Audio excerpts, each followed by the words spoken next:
Alright, so this is kind of a deciding point uh, move in the game here. So a lot of it hinges on how well we can survive in Moscow, and the timing on Moscow and everything that goes there kind of dictates how I can play with my Pacific fleet. And by that, what I mean is, Moscow takes keeping Moscow alive long enough takes priority over being too fast in the Pacific. I.e., do I need these two UK fighters to head and land on UK4 to protect G5 Moscow? That's what it really boils down. Or can I use them to come up this direction for a turn to help protect, fight against the Japan fleet? And then on UK5, excuse me, yeah, let's see. So UK4, come here. UK5 come down, UK6 come up to help against a G7. Why don't I feel like yeah, that's right. Or so actually I guess it's G6 I'm worried about. Oh boy, I didn't calculate that far out. Well, oh well, we're just gonna go with it. I'm not gonna try and calculate any further out. I don't know why I got my turn number off. I was thinking UK3 still had to go, and that I could go 3, 4, 5 back into Moscow. Yeah, I don't know what I was thinking. My brain is struggling at the moment, but I can change my mind. I can decide at the time of UK's turn regardless, so I'm not going to be super stressed because we're not going to do anything that's going to, with the US, that's going to pin the UK's turn. I was looking at ideas of could I fly the US fighters ahead and pull the fleet in and move the UK, and then that way I'd have US fighters on US4. If I put them here, US4, they could be in for the G5. I don't need them, so there's no reason to put them at the risk, is what that boils down to. So then it's just a matter of, okay, so what do we want to do? I got like a 40% shot on this, and if I'm moving my carrier up and whatnot, I could probably defend. If it didn't go well, I'd have to lose 2 more than I take, so I could take a direct shot at the Japan fleet right now, but that wouldn't advance me towards getting the islands. And there's a fair amount of risk if I don't win it, and if I take too many hits, then I'm a sitting duck here with my transports at risk. So a little bit to weigh down there. Oh yeah, by the way, he bought a carrier, destroyer, and a couple subs, so he bought a good Navy buy here. So now he's got all 6 of his fighters up in the fleet. The other thing we gotta be mindful of, these 6 fighters can reach C zone 56. So anything I build here right now is in threat, as well as they can hit 44. So bailing to 44 isn't really a solid move right now either. So we gotta protect whatever we build in 56 as well. And I can't move enough where I can move this fleet and this fleet into C zone 48 and subtract off enough over here that I can go ahead and move these guys down and feel comfortable with that, because he would have a 6 fighter hit at 75% chance. He can move his fleet into 52 with destroyers here if I'm over here, and potentially be able to go back the other direction, be able to threaten US and Hawaii, and he's on my other side there.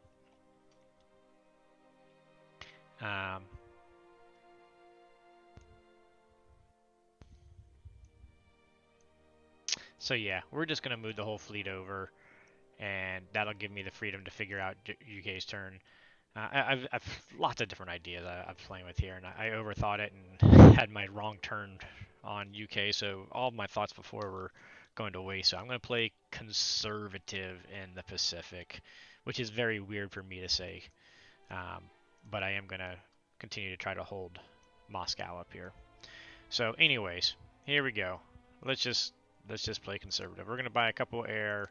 We're gonna buy a carrier so that we'll have two carriers. We're just gonna leave two carriers, four fighters sitting here that he could take six fighters on, and my um, transport's gonna hang tight here too. Yeah. Long story short, I'm confident we'll make it through G4, and I'm pretty confident we'll make it through G5. G6 is now kind of the question mark, um, and that'll help when I get closer to when I get to UK4's turn. I should be able to figure out what's our odds on Moscow are at that point. So we're going to save 5 IPC, um, which is fine. Uh, we can start to build over in the Atlantic a little bit too. We're going to move these guys over, so we're going to have 4 transports in the Pacific already built, and hopefully that's going to be good to go.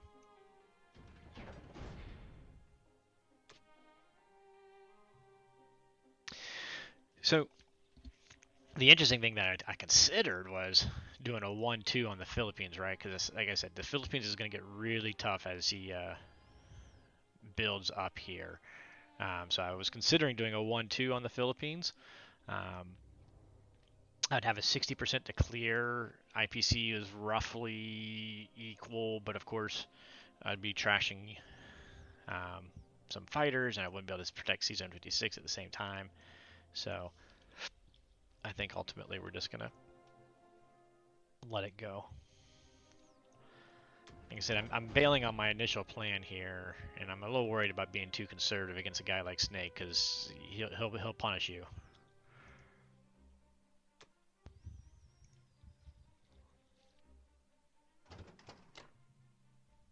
I do need to check my defense profiles, make sure I got fighters before carriers, because we don't want to, because we're not going to take the Philippines. We're just going to come hang out here.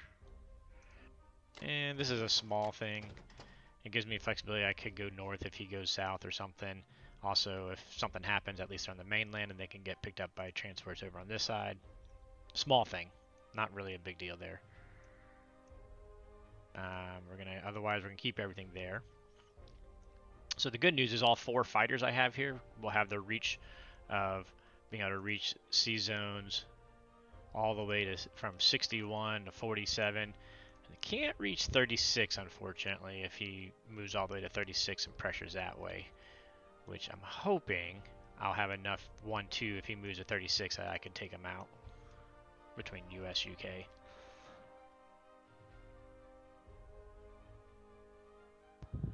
Da, da.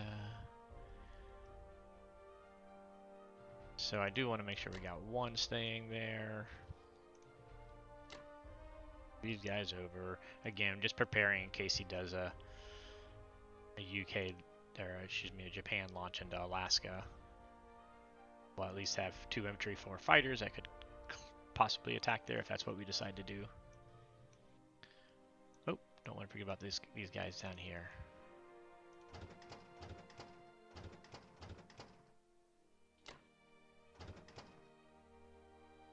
2, 3, 4. Just gotta make sure we're not in sniping range of the bomber there. The destroyers. Now this is an interesting setup. Again, him putting his fighters on Finland creates a little more of a headache. I think we're just going to have to sit tight on this one, which it is starting to feel kind of a waste to have them over here. But if I'm eventually going to get my Atlantic Navy drop, they're going to need some help from the U.S. So I just don't have anything better for them to do right now. Let him come to me or get these planes going a little bit further that way when we can do a UK drop.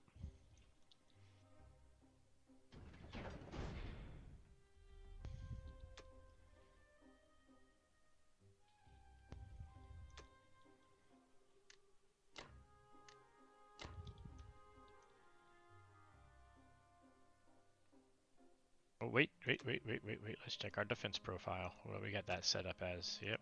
Let's get both of these changed to fighter before carrier. Defense profiles are very important in the sea battles um, as we go along here. So if you didn't catch that Toadstone game in the round, I think it was 16 UK when the UK sunk the German fleet, it was because he didn't change his defense profile, didn't have his destroyer set to live when I had a big sub force attacking him, and then the subs did their damage. So.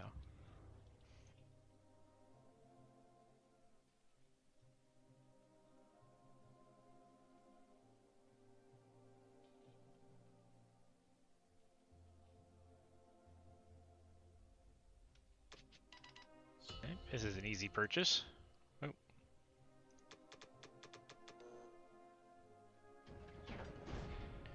Easy play as well, semi-easy play.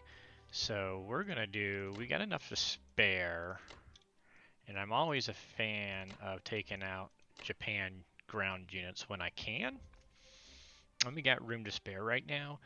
So assuming we kill him, then that only leaves him um, this one German infantry. These fighters can't reach. The bomber 1, 2, 3, 4, 5 could, but then he's gonna have to leave it here with just a little bit of coverage with a lot of UK units hanging around too. So I don't think he'd want to do that either. I do want to take a quick look at my Moscow here because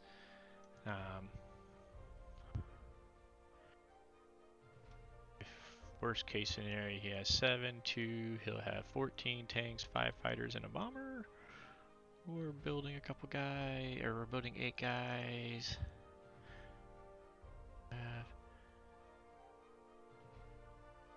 Yeah, we got plenty, so I think we'll actually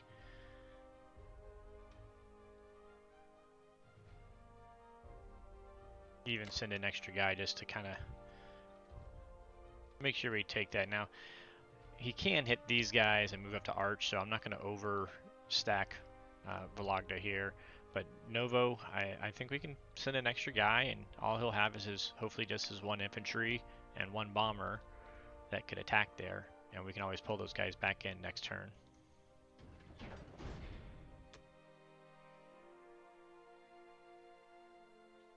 Now this is an important one, so we'll run this first.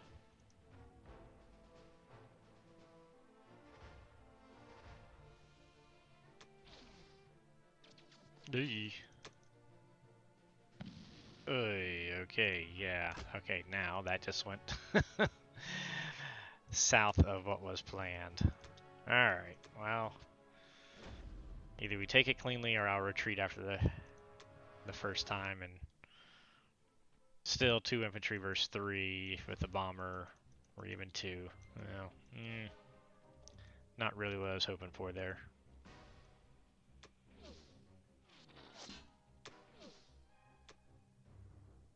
Alright, well, we got a chance to rethink it. If we take it and he hits, and so we only have 2 live, you'd have 1, 2. I mean, Japan can't really send anything. They got a bomber, but no ground to support it. So you'd have 2 infantry and a bomber versus 2 of my guys, which is good odds. But again, 1, 2, 3, 4, 5, 6. He has to land it there.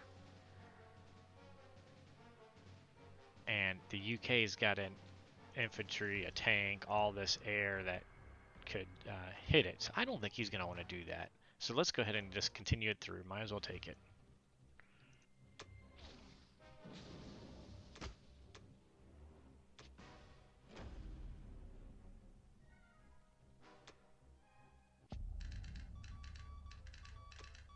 Again, the difference between Novo and Vologda, why I only sent 1 here, is because these fighters could hit here. These fighters can't hit Novo, so these all guys will be able to get back to where they need to be.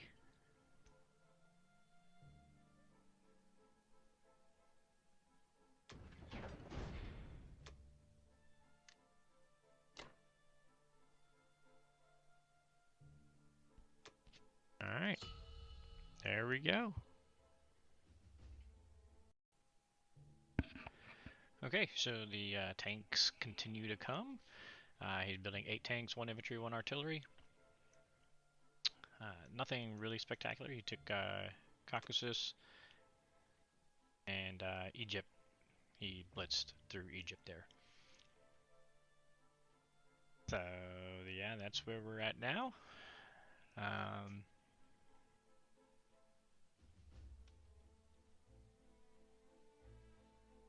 see what we can do here. So one of the key non-combat move parts is he put his bomber up here in Finland, which is interesting because it threatens these guys now where they're currently sitting. So I'll have to take that into consideration.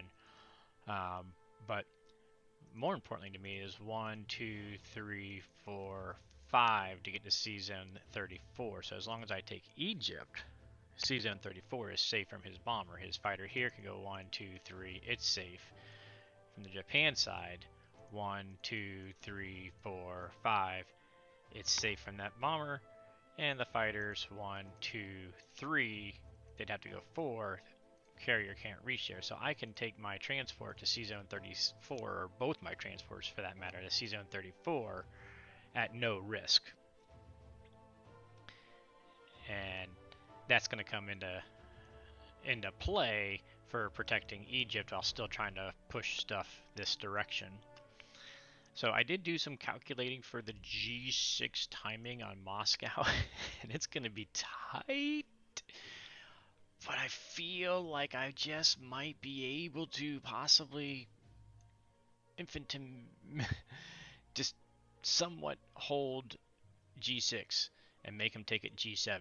Now, if I hold it G6, presumably he's going to come here and then he'll build, artillery straight up on the front or whatever up on the front. And so I think G7, it's got to be toast. But G6, I have a whole bunch of fighters up here, so then maybe I'll be able to build a fleet, bring these destroyers in with it, and get an Atlantic fleet right when Moscow falls, so that we can watch out for that, good old sea lion threat. And then we go head into the late game, or mid game really. I consider it KJF. It's at mid game where Germany's trying to get itself situated. U.S. is the Allies are trying to get themselves situated down here, get rid of the Japan Navy, and then once the Japan Navy's gone, Germany's flooding this direction. Allies are trying to push this way. That's when we're in the late game. So we'll have that little bit of transition time period. So this turn, I am buying no ground, 3 more fighters because I'm gonna need them to fly into Moscow, and I am going to buy a sub.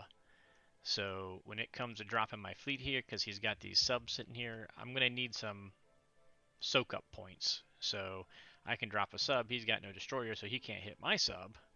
So I will be good to go, just dropping the sub to chill out there for the future Navy drop.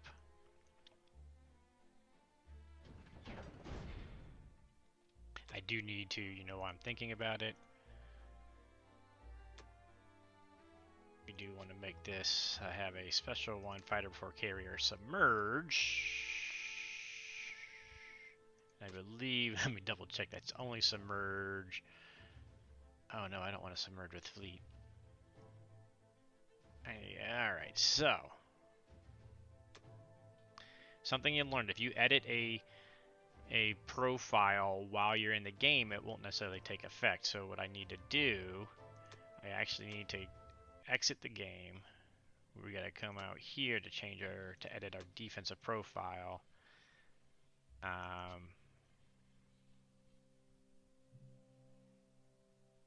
Gosh. Well, we're just gonna edit. We're gonna take that one. I do not want the defenders with the fleet to submerge, because then that could potentially, although it should be US's rule, but I don't want to risk it. It could make my Philippine subs submerge. I don't want that, but I do want the lone defender to submerge, because it's only going to be one sub. And so I found that whole defensive profile glitch is okay if you change it there.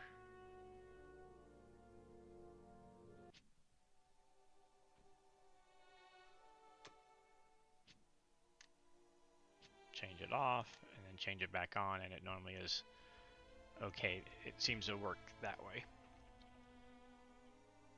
Okay, combat time.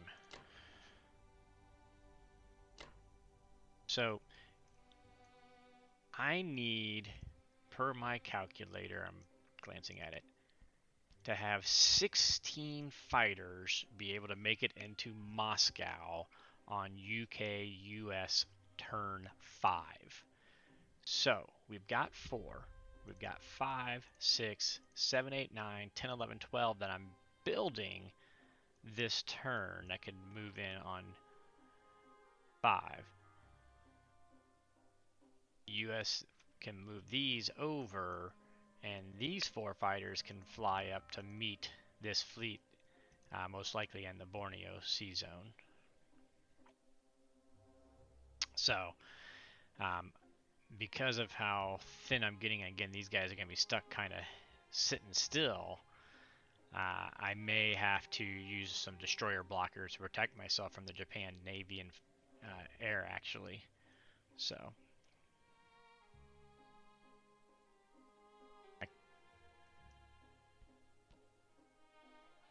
oh man, I'm leaning towards just doing this with one fighter. So the problem if I do, any fighters that I use on this Sea Zone 61 have to come over to 48. Otherwise, they're going 1, 2, and then they could go 3, 4. They could land here. But landing here, he could send his 1, 2, 3 air, his 6 fighters, and his bomber to hit there, kill the destroyer, and then non-combat move down to Sea Zone 36. And he'd be picking off that fighter, which I don't want to. My fighters are critical right now. Just going to go ahead and do that.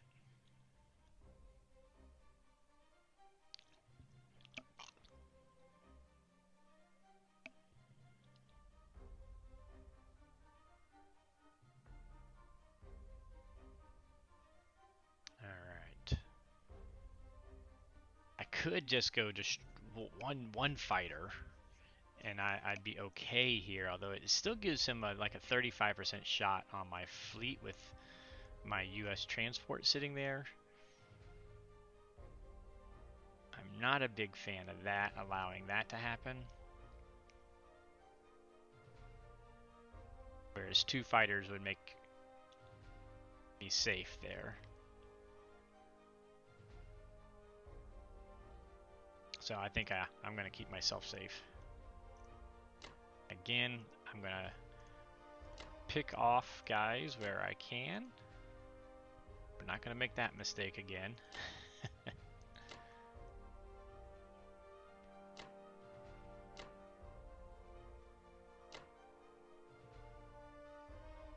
Now my one fighter, I'm going to go 1, 2, 3, 4 probably, just protect from the tank blitz and then him getting free in the southern half, because again, I don't think his bomber can reach 1, 2, 3, 4, 5, yeah. Or I may even, I'll have to relook at the picture here in a second, but I might even just move the fighter into here, or excuse me, the infantry into Egypt. If I bring my bomber back down where I can hit, but still get back up to there. We'll just have to see. We'll see what everything looks like here in a second. That takes care of him, takes care of him, takes care of him.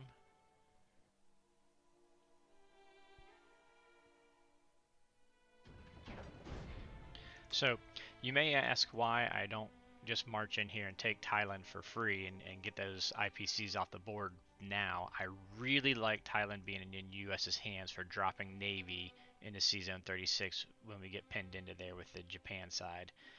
So I really want to take that with the US actually. So that's why.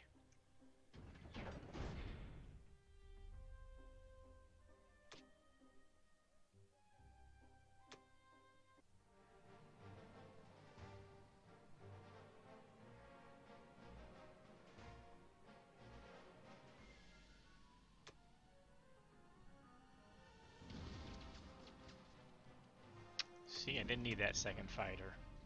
Should have left the fighter at home.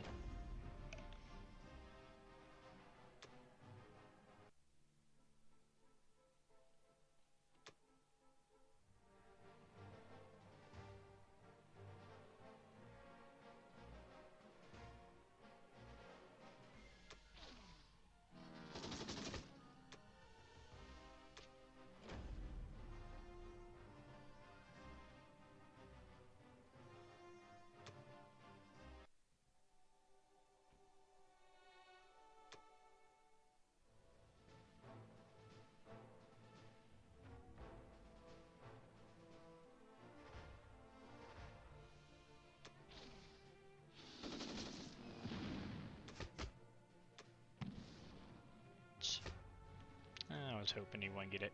Oh well. Just glad he didn't hit twice, right?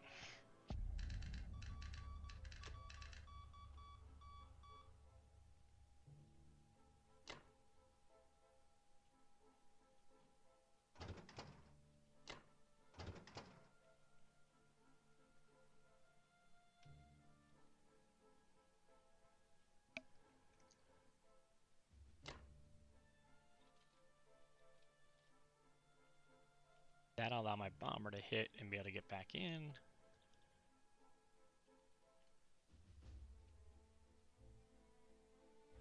I think we'll move one fighter down that way. We'll move the rest on up.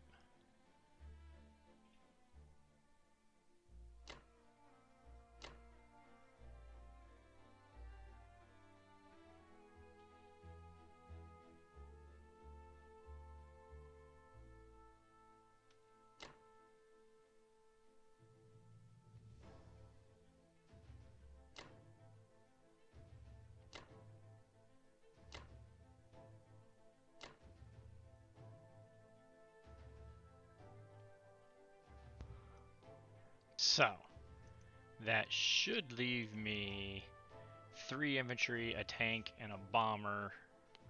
1, 2, 3, 4. I may not be able to use that fighter because the fighter may have to fly directly to Moscow, so I can't count on using the fighter and Egypt as well, although with the placement there, he might count on me using it, so that could be good.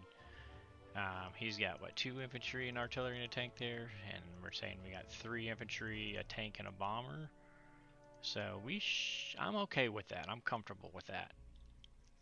So yeah, I'm okay bringing this tank in here. AA artillery tank. Do we want to just take the tank all the way in? 2, 1, 2, 3, 4. They can't reach. So you'd have a fighter bomber with the AA protecting there. This is a bomber.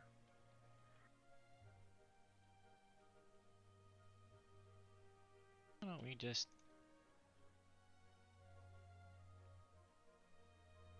No, let's keep him here so we can maybe do some shenanigans this way. So now he can't directly transport attack here, so I think I'm going to leave my 2 infantry here, ready to come here if he drops some, if he moves to C-Zone 61 for some reason. I guess I could put 1 guy in there, but I don't know what the benefit of that would be, other than the next turn he can move on up. I'm assuming he's going to go infantry, bomber, possibly the tank as well there. Well, you know what? That would be a good reason to have 2, 3. You know, that might be a good reason to have 1 sitting there. So that if he does have a tank, I could hit it with the infantry and still have this artillery free to go that way.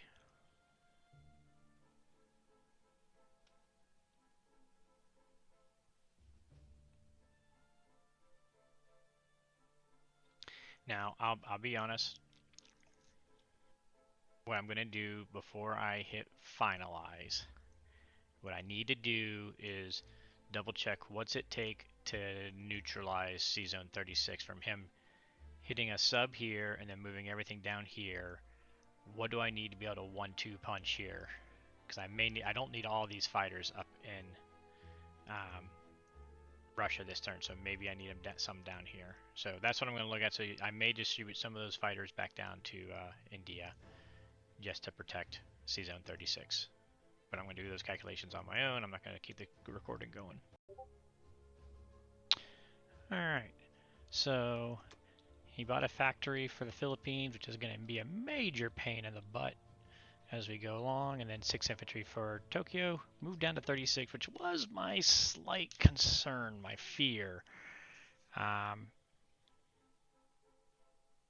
really don't want him going anywhere. The 1-2 punch has a like 80-some% chance. 2,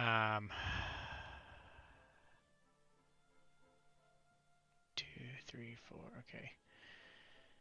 80-some% chance with me sending everything and then the British coming with everything plus the bomber. It's gonna the problem, or not counting these fighters, so those fighters still going to Moscow, so just these 2 fighters. So if it goes well, I got to hit 2 rounds with the US and retreat, and then let the UK come in and finish it, or possibly finish it. I really, again, I need as many of my fighters to live as possible, or else we're going to get really, really, really, really, really, really hairy up here. So, yeah, that's where I'm at right now. The good news is if my plan is to come to 47 and then attack.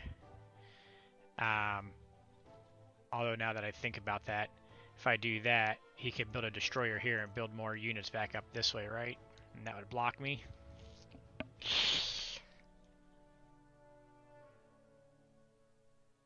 So maybe I'm best if we can ignore. I can't remember if we can ignore the sub or not. Like if I can go through 61 and then attack 36 without having to hit the sub.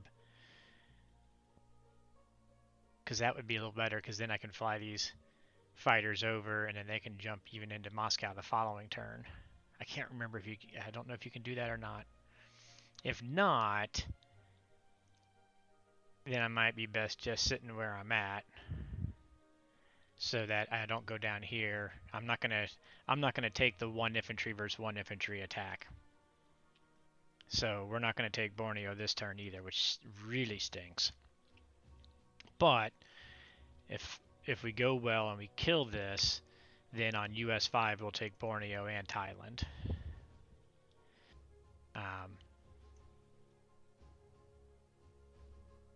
Man, you know, as I look at it,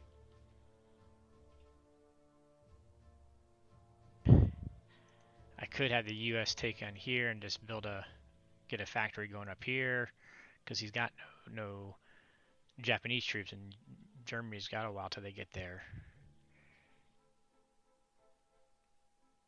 So many choices. But the problem, if I do that, then I have to keep a boat here because of the sub. I want to send. I really need everything to here.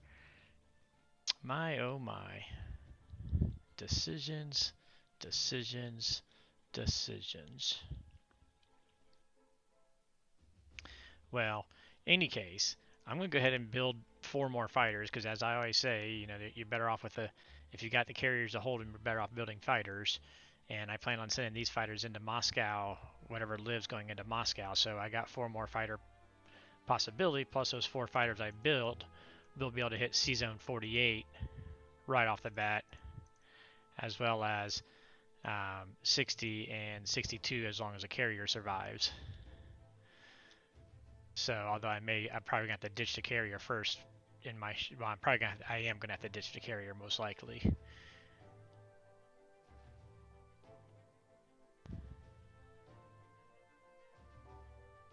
So when we do our attacks, we're gonna see if we can go 61 to here, we're gonna see if we can go 47 to here, and attack directly from 48 to give myself multiple retreat options, because I don't expect the US to take them out by themselves.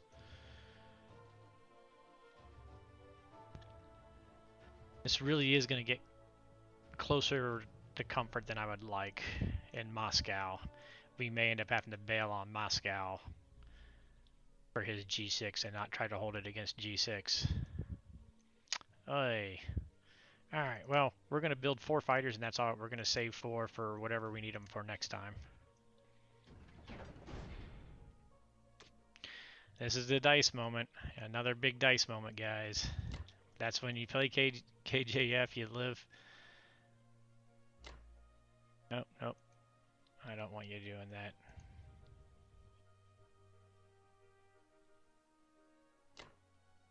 Okay, there we go. So yeah, we could do it. Good deal. Did I send one through here? I can't remember.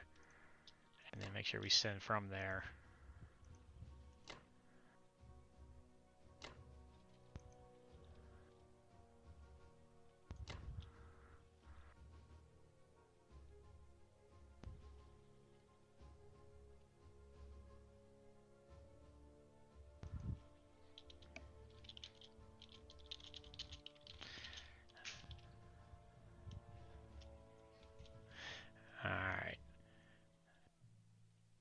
These guys, unfortunately, can't hit anything there. Those guys got nothing to hit. We're not going to hit anything there. All right. Let's see. What are we looking at? I didn't even look at this. Let's go back down to...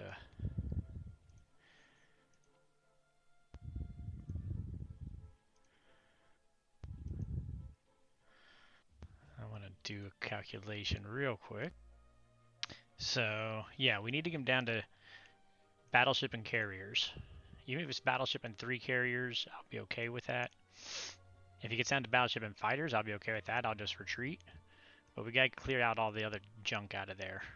That's the goal.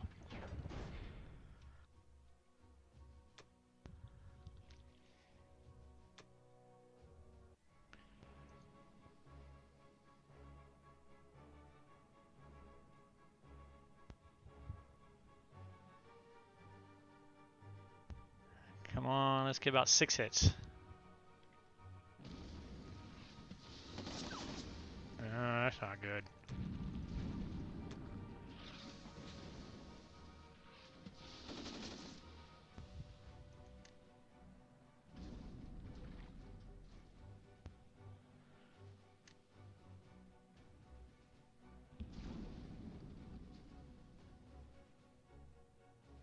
Alright, we're going to take this piece by piece here. What does this mean? Because I'd really like to keep one carrier alive. Because as I'm sitting here talking about flying those other fighters over, and it just dawned on me, if I don't have carriers alive, they have nothing to land on. What am I thinking?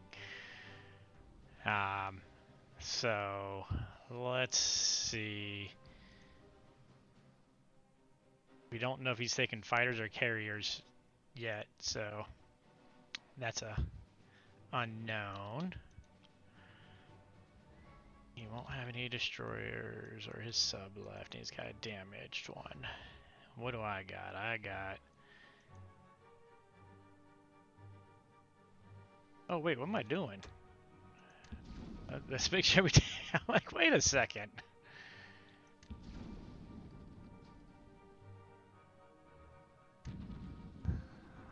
If he did that, how's that look? Wait a second, I didn't take my battleship hit. That was kind of not smart. So we have our 3 subs. We gotta get rid of our 3 destroyers.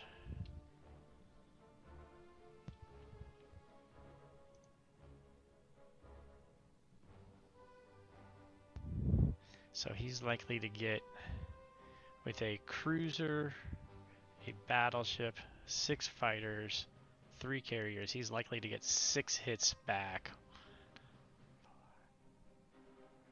I mean, he's most likely going to cheat. I mean, only 4 would save me.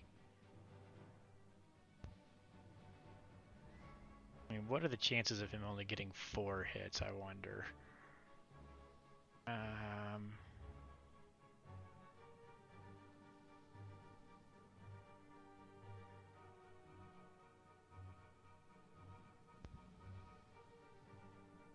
Gosh. Is the roll of a 1 versus a 2? I needed to, let's see, I needed to get at least, well, if he takes his fighters first, I need more than that. Alright. We're just going to have to call it a goof up. On the fighter build, that is.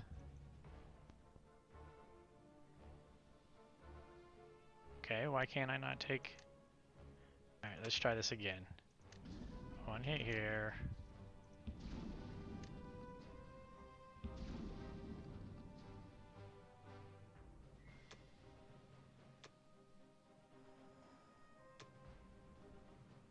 Surprise strikes would be nice. Oh. Alright, that's good news. That's bad news.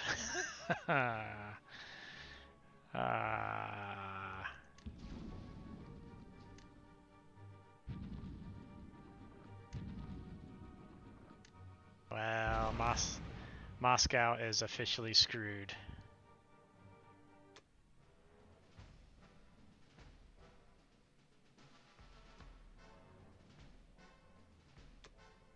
I mean, might as well just take out that last carrier.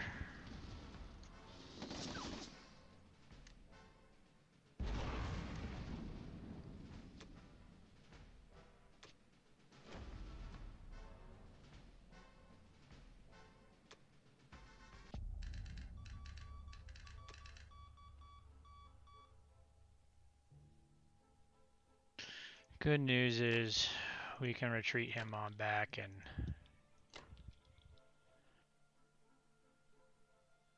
save those guys at least.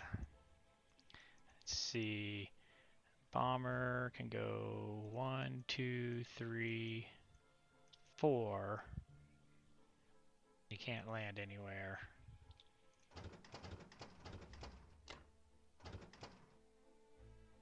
We're going to assume we're going to knock that battleship out.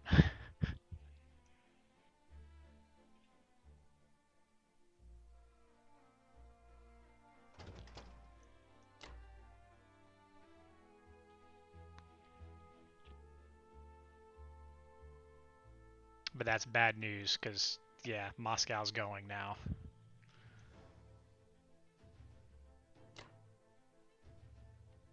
Alright, will that give me safe? 1, 2, 3, 4, 5. 1, 2, 3, 4, 5, 6. That does not get me safe. I come over here. 1, 2, 1, 2, 3. You know what?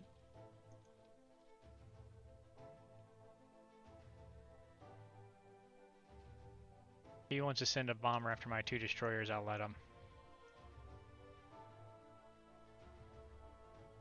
Alright, well that didn't go so great. That went rather poorly of what we were hoping for.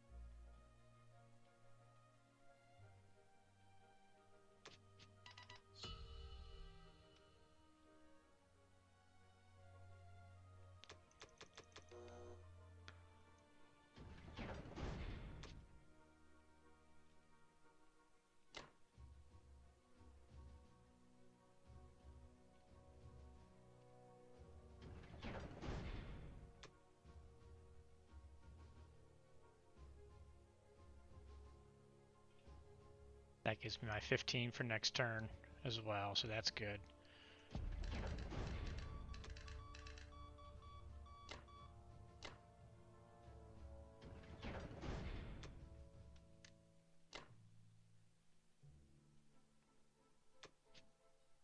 There we go.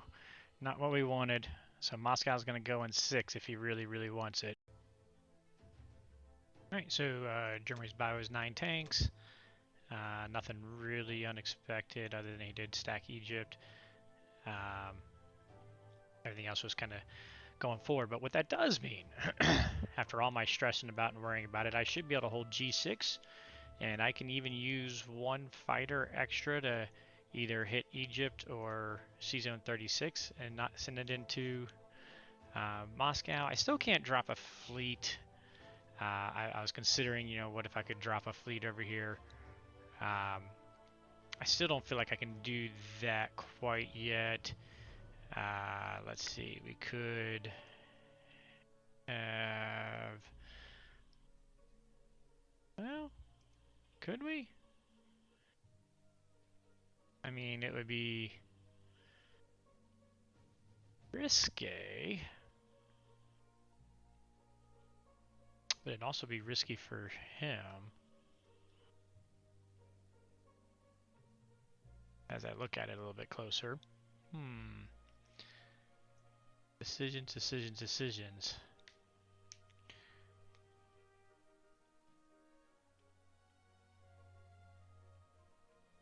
So what I was going to do is just buy some ground and some air and buy another sub, but what if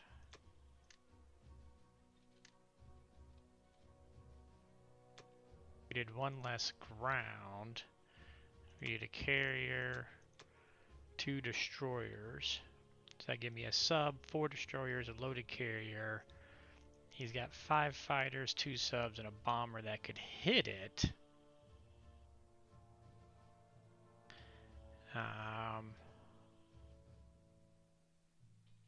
Probably want to have fighter before carrier, though. If we're could even risk throwing that out there. So if I did that, I'd have to fly my 1 fighter back. 1, 2, 3, 4. Oh, you know what? That ain't gonna work. 1, 2, 3, 4. Oh, I could send him up here.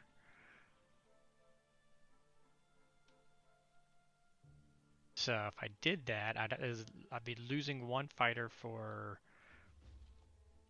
gosh, I'm just gonna say for Germany 7.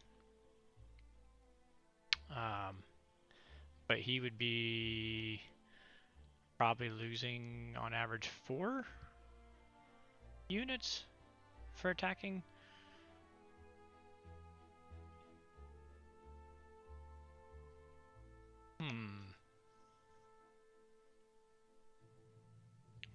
That may be worth it if it slows him down another turn.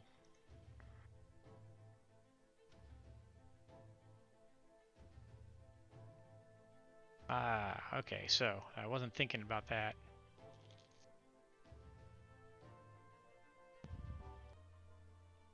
Yeah, I think I'm gonna go back to my original plan.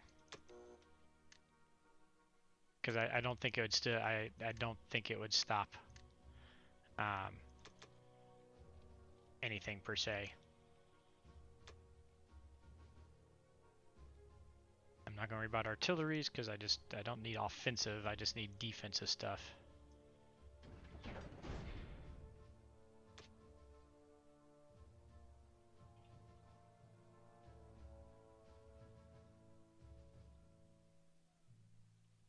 You know, one thing I hadn't tested out.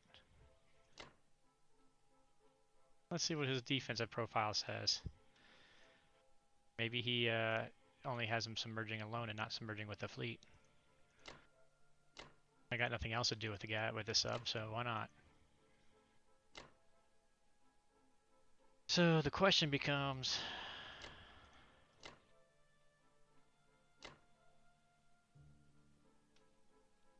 do I use my spare fighter to hit this and make sure I kill it in 1 shot? And if I lose, what do I take for a hit?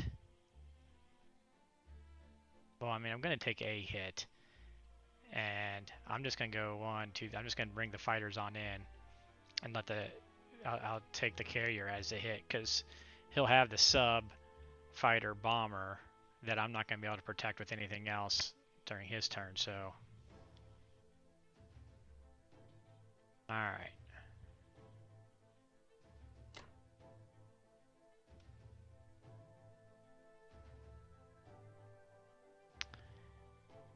See, I know the argument to not, you know, they're just going to turn those off of orange, just turn them blue when Germany comes in. So I don't know that I'm going to go into those guys.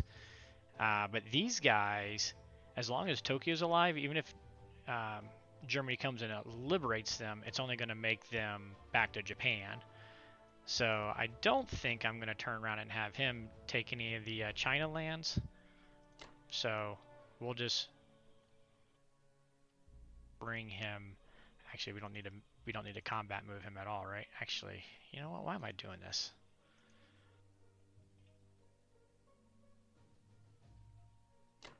Why don't we do it that way? I can take that guy back.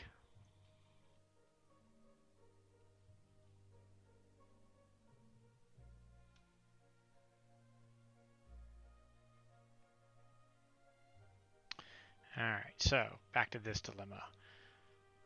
Do we want to, I don't think we need, since we're just going to, I just need the fighters to live, I'm just going to go ahead and do it this way.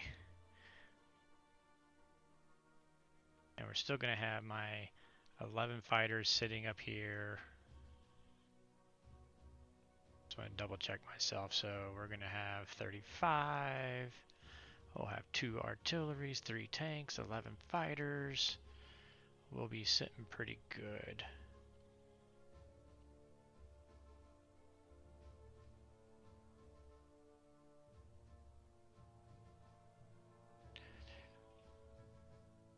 could hit him with the artillery tank. What does that do if I take them out of the picture?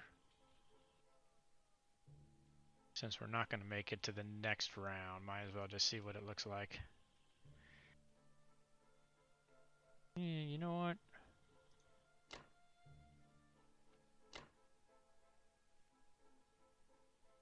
Might as well make these guys good for something.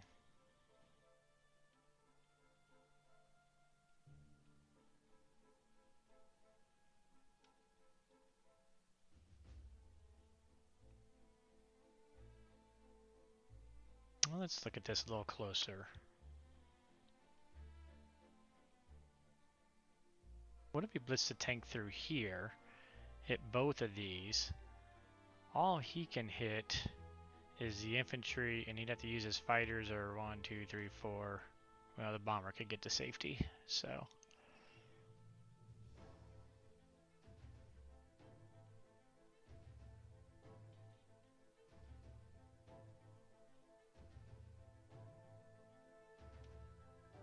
Yep. Alright.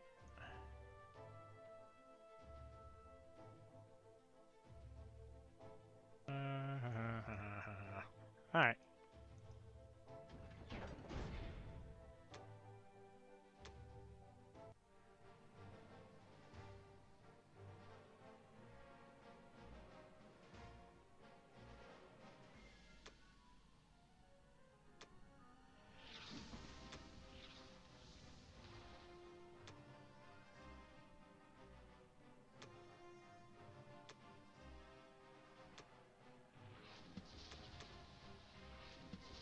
Come on, let's knock out one of those subs.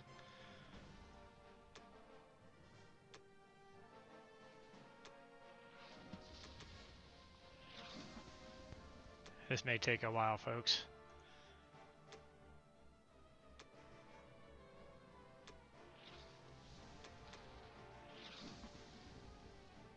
Come on, UK sub, hit somebody.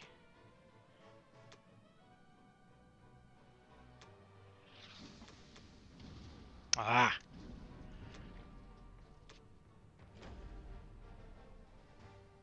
Well, we tested out that defense profile at least.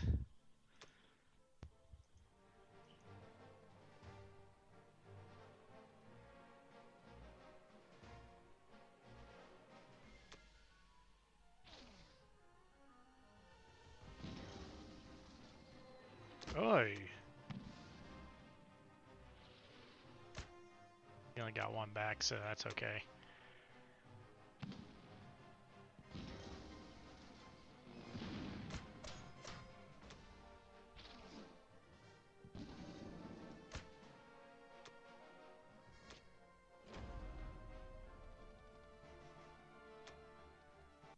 Whew.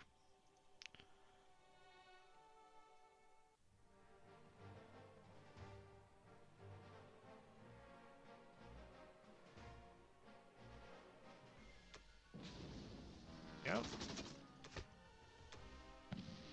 Rats. I was hoping you wouldn't get a hit back.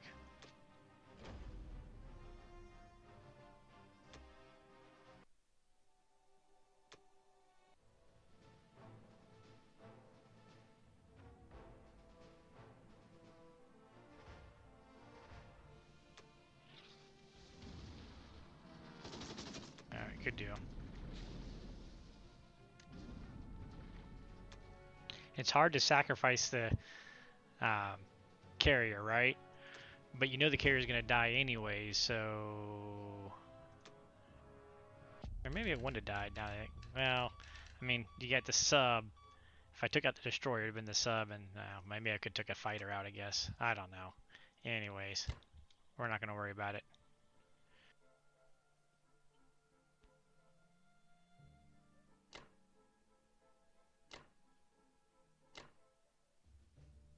Oh, shoot. I forgot. I need to do that. Dang it. Did forget about that part.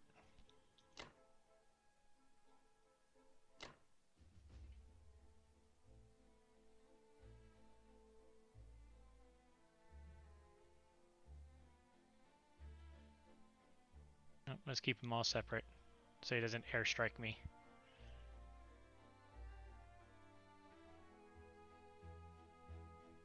All right, these guys. 1, 2, 3, nothing.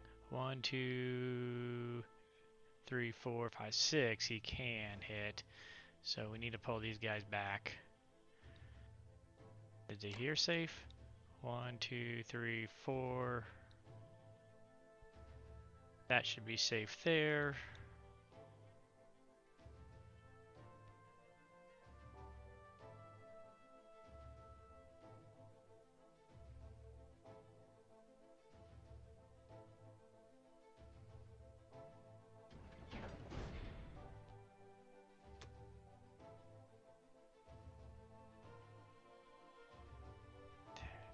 Four. Ah, dang it. He can snipe that with his bomber, which will open that back up. And we'll have to send something back to...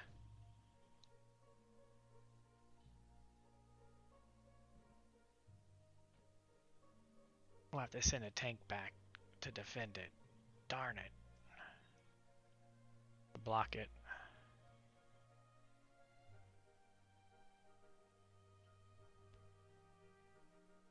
Son of a gun. Why'd I go and goof this all up now? Alright, 14, 4, 27 tanks, 5, 1. We've only got 1 tank in there. 11 fighters.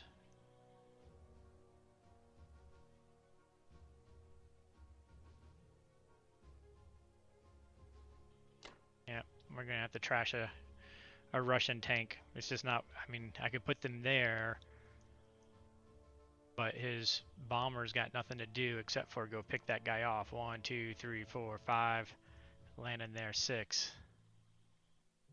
So might as well let the AA do something good and have to trash a Russian tank to protect these guys. That's kind of a bummer.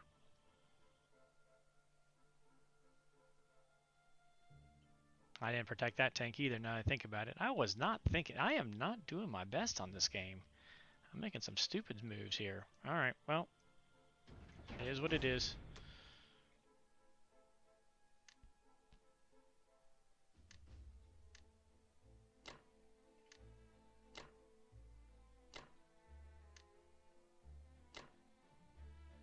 Make sure we're still on submerge. Yep, we're good there. Good there.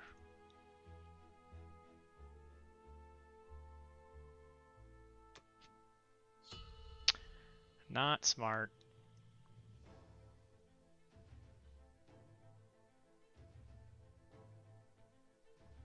With the tank here, I thought I was saving money, and he can blitz right through there and kill me, and I can't block him and him. What was I thinking? Obviously, I was not. All right. Well, oh well.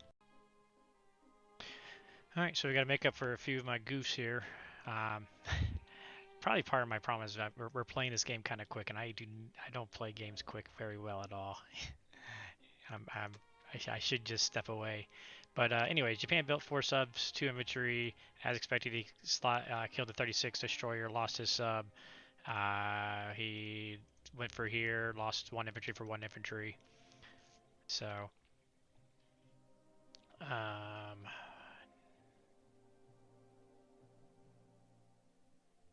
we put 4 fighters?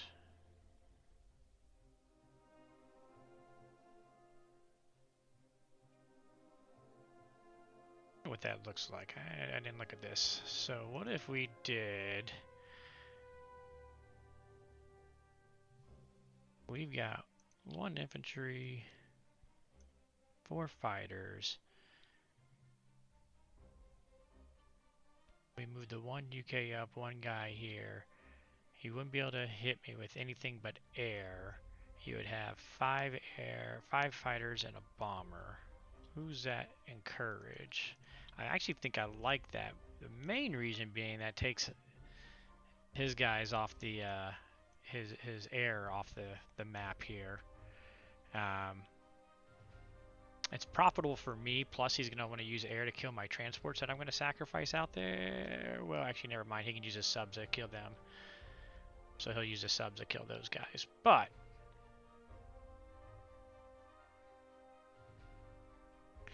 so we're going to take this in 5, but we're not having stacked like I normally want to be. We're going to build in 6 factory, 7 be able to build units. So yeah.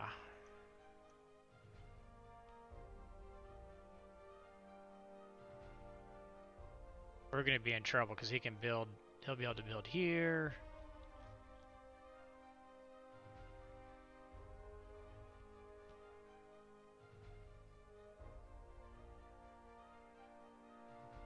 Alright, let's pause. Let's slow down.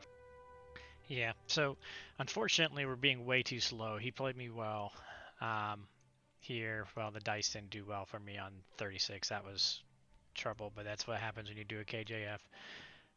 So any case, we're going to build our 2 destroyers and 2 carriers up here to bring our fighters to.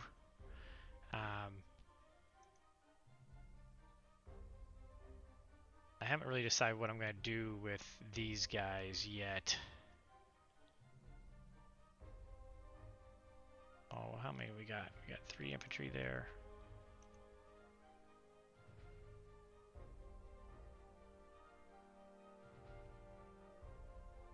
I'm still debating on what I want to do there. We can't take Borneo and stack it, right? Because he's got 4 subs that I can do nothing about, plus the air. So it's pointless for me to go there. I'm going to have to sacrifice 2 transports, but I'm going to go ahead and do that.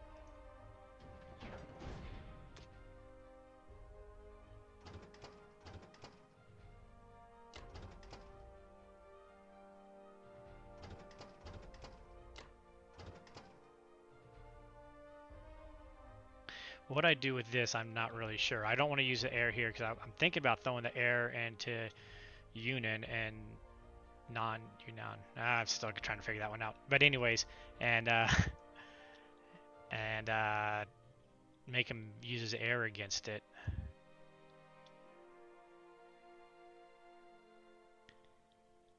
We may need to. I think we're going to need to build a destroyer for UK, or 2 destroyers maybe for UK next turn, because he's going to have subs sitting in these zones, and it'd be nice to go ahead and kill them. But that's getting ahead of myself.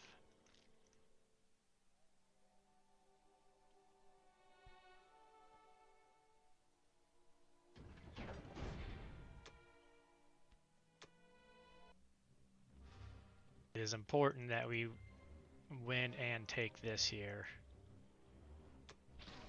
Go tank. Run him over. There you go.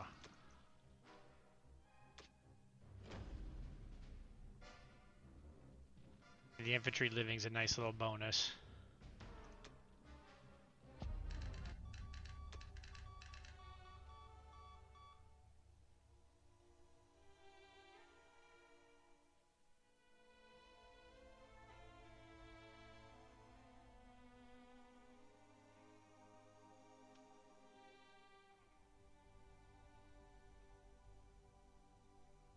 Let's see. Oh wait, I can send him to here, and that's in range of Moscow, and not in range of his air, right? 1, 2, 3. Yeah, so that's safe from his air. 2, 3. I guess actually, I don't know why I'm worried about it, because even here is safe from these fighters. 1, 2, 3. He just has those 2 fighters and a bomber that could reach me. So let's push him on up.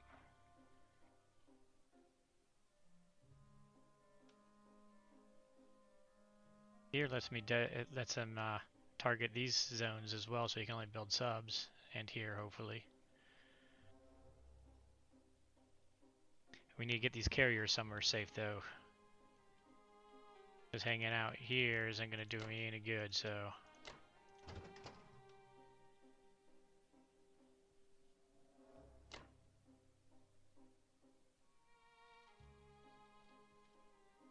Any benefit to bringing them here?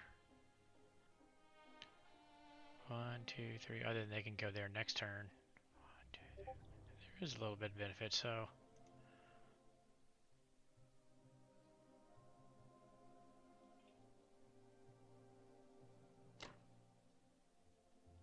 One, two, three, four, five, six. You can't hit them.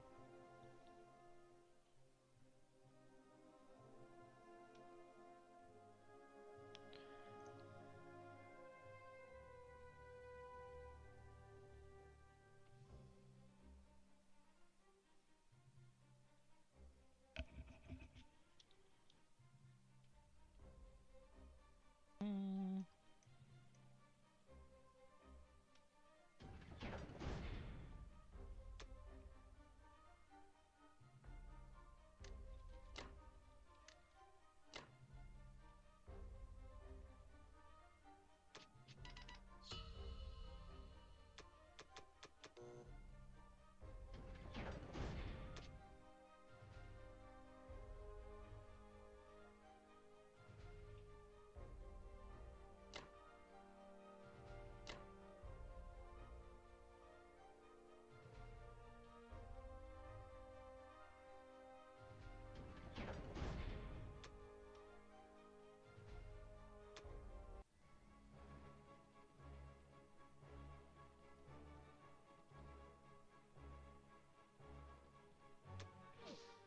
I shouldn't be playing two games at the same time, too.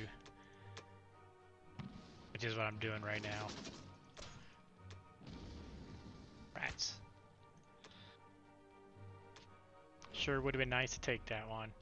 Alright, so I'm giving him like a 55% shot or something like that on Moscow. Maybe 60% at a high negative value loss for him.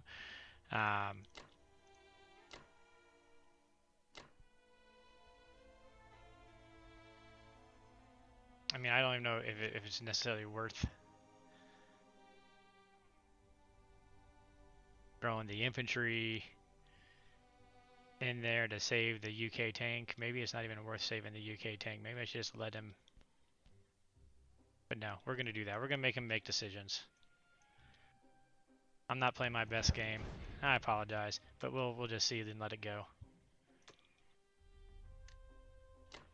Maybe the dice get me back in this game too.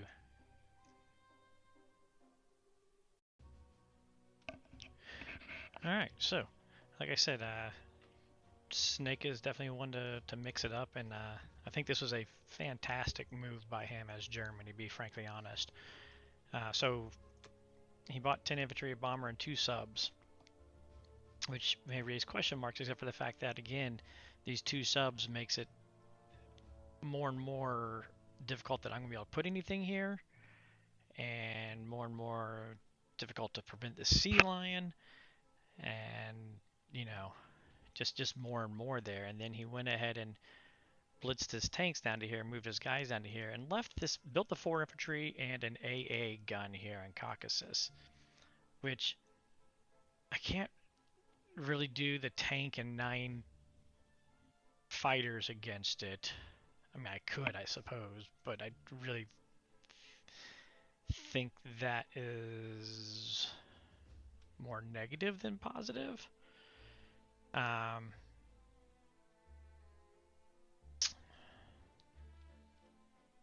can't. So what that means is his 36 tanks are still targeting Moscow, as well as his 5 fighters and 2 bombers. So he's got 43 units without the infantry still targeting Moscow, while he's going to come slaughter India. You know, I can't leave anything here. I'm going to have to abandon and start, you know, just a simple tank or 2 will be enough to slip down into Africa and start getting some good Africa income, and I don't have anything built here to contest Africa with. So I really think that was a great move by him. I feel like I'm way behind in this game, to be frankly honest at this point, because him coming getting India now, getting Africa, and because he's got so many tanks, he can just pivot in a heartbeat, and he'll be right back here putting just as much pressure on Moscow while getting all this extra money. So bravo to him for a smart move. And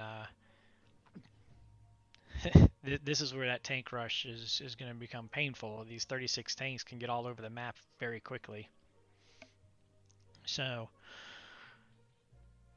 we fight on, but this shows me my fear of the tank rush and having my Atlantic neutralized. So I debated I could potentially build 2 carriers, a sub, or excuse me, a destroyer, move my sub up, move these 2 destroyers up. This bomber can't quite reach, and so I'd be giving him a 50-50 in C-Zone 7 by flying some fighters over here to him. So that's what we'd be looking at, as a 50-50 setup up there. Which is very, very, very, very tempting, because I really would like to be able to start making them combat up here.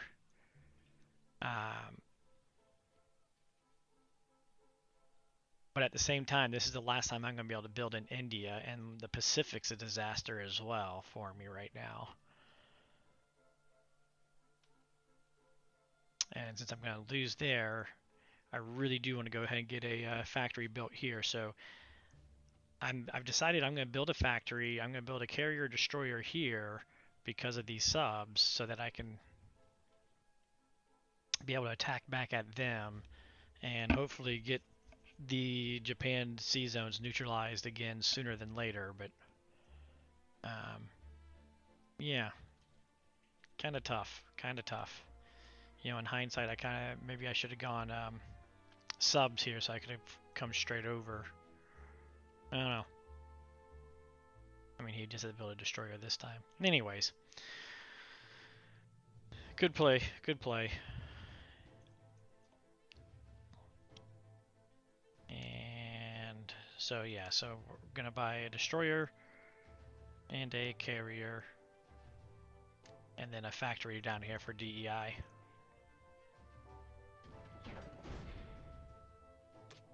Because we're gonna need units down here to be able to eventually take out Philippines. Philippines is just, that's gonna be a pain. It seems like it's a lot of money spent there, and if I was set up well, it would be if I could take it, but now he's gonna hold that for a while. Alright, well, we're gonna go ahead and do that.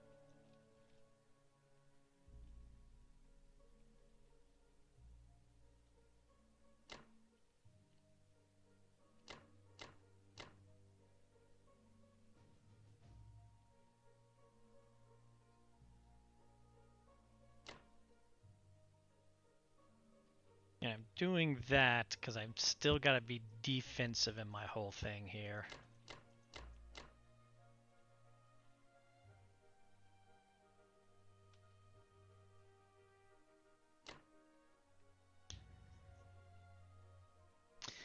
Man, you know,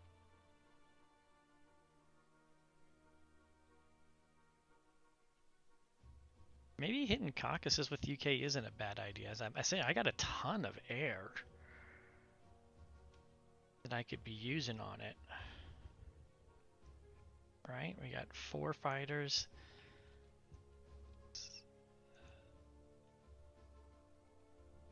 12. I mean, I can send 12 fighters and a bomber, and he can only roll 3.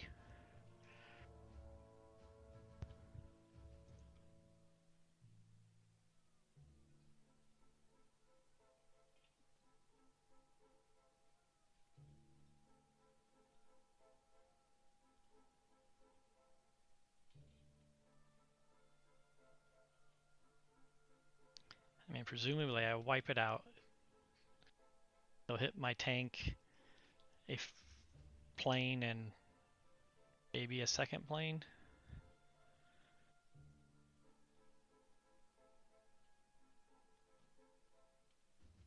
Because then if Russia could take these 2, then we could take these other ones strongly, and, you know, not have to defend Moscow for a turn. You know what? I'm gonna change my mind as I'm sitting here thinking through all of this. I really was kind of wanting to send 4 fighters 1, 2, 3, 4 to land here, bring him up here, and have them where they could all either go either direction. But I think I do want to leave 2 fighters. Well, let's see. Just think this through. So I want 2 fighters for my carrier, but the ones from here could go 1, 2, 3, 4. So I can take them all, right? We can just, we're gonna do it. Let's just do it.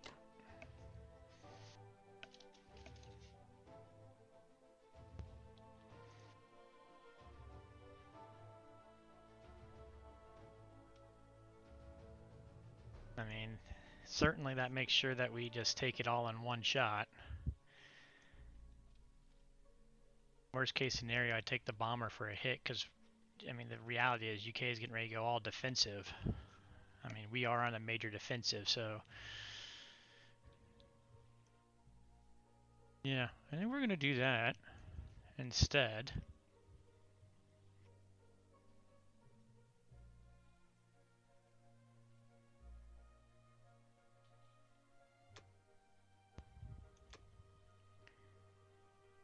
Should I even take 2 of these to do something like that?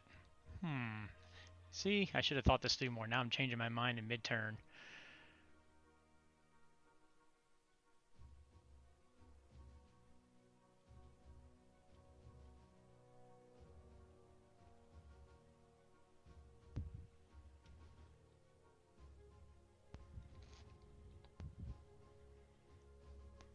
I'm behind. I think I am. Try and make it a little even easier on Russia.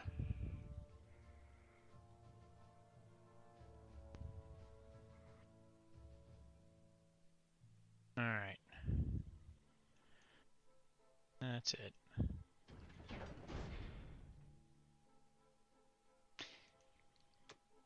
I didn't retry the sub attack because between turns I talked with Snake because he was wondering why they defended, and I told him how to fix that on his defense profile. So I'm assuming it's fixed this turn. So no cheap shots this time. And it cost me dearly anyway. Not dearly, but it cost me anyways last time. All right, 5 hits for me. 0 hits for him on the AA. Come on, 3, 5, 6.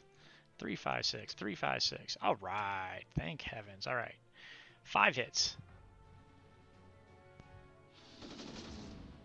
All right, no more than 1 hit.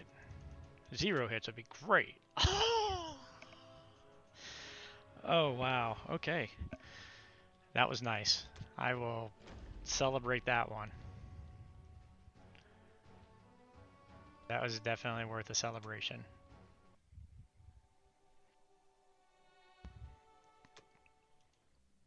Alright, let's get the hit on him.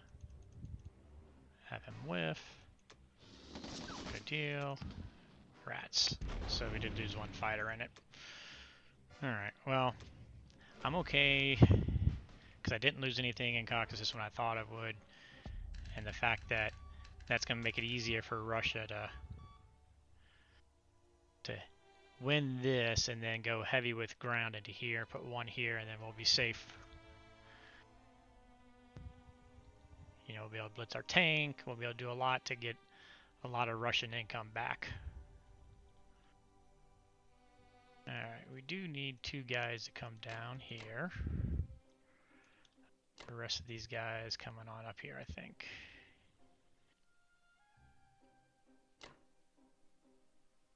You know what? Let's not just assume that. Well, let's go back. Where all can we go to?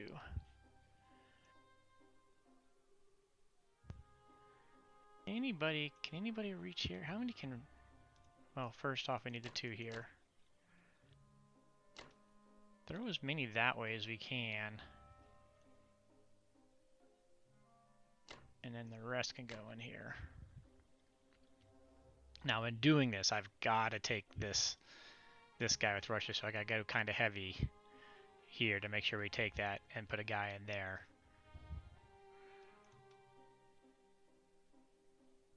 And you can come on down here. So these guys will help put some pressure on the Japan side of things, right?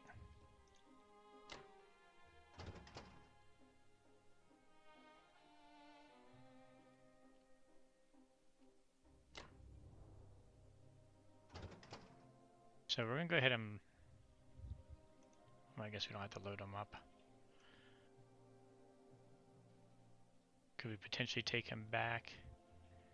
Oh, we could. We're going to load him up on the transport so that we can come back and strike him over here in Egypt or something, or wherever he happens to go that way.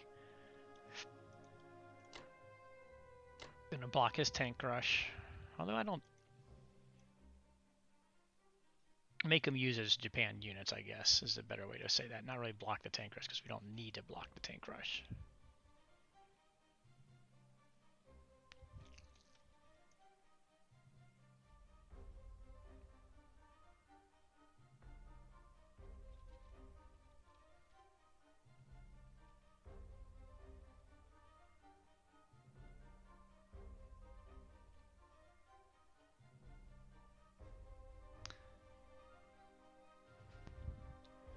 Alright. I haven't done a great job of calculating sea lion risks. I feel like I got enough planes here that I could build fighters, so he'd have to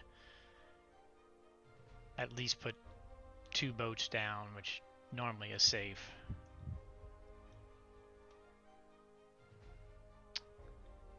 And we're gonna hit those guys. Yep.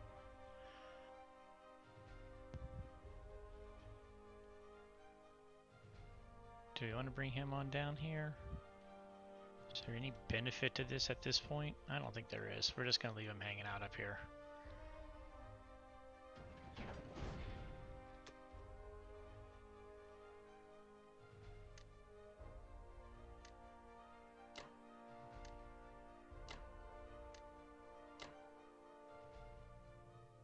There we go. Interesting game again. So his 1 bomber, 1, 2, 3, 4, 5. 1, 2, 3, 4, 5. Yeah, his 1 bomber from each side can reach me, so we should be safe there. On hindsight. Okay, we do have fighter before carrier. Good deal.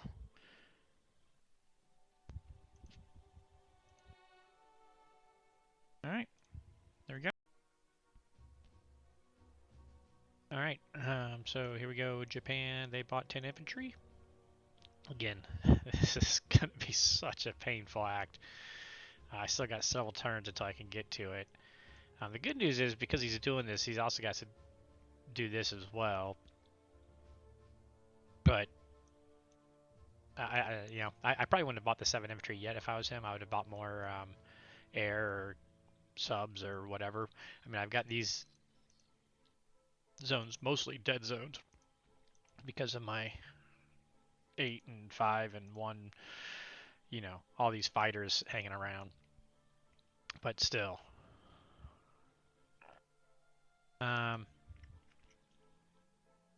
Alright, so US, we're going to go ahead and buy a factory for Borneo for sure.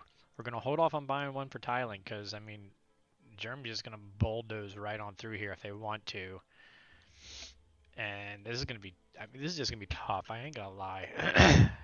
This is just going to be tough. But he can potentially bulldoze through here with these tanks. And I don't want to just give him a factory sitting down here on the mainland. So he's already going to have 3 coming in from India. So yeah, so there we stand.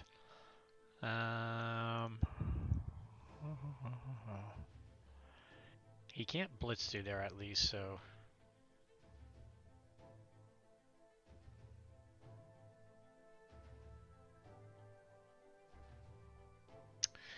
So I do have, you know, when he takes India, he's got to keep in mind I have 2 infantry. I've got 7, 13 fighters and a bomber that I can hit him with. So when he takes it, he's going to need to take it kind of forcefully, or I'm going to hit him for it. This is just going to get interesting, how this whole balance of powers of balancing sending stuff through Africa versus me sending stuff to Africa versus this whole picture. It's going to get interesting. In any case, we're going to buy, what are we going to buy? We're going to build a factory, a couple transports, and a couple destroyers. I'm going to rely on this factory down here and this factory down here to get me my Air Force Navy that I need to fight Japan with. So we're not going to build any more over here right now. We're going to build these 2 destroyers and transports over here, move these guys over, and start feeding Africa. The destroyers and matches subs coming onto the picture.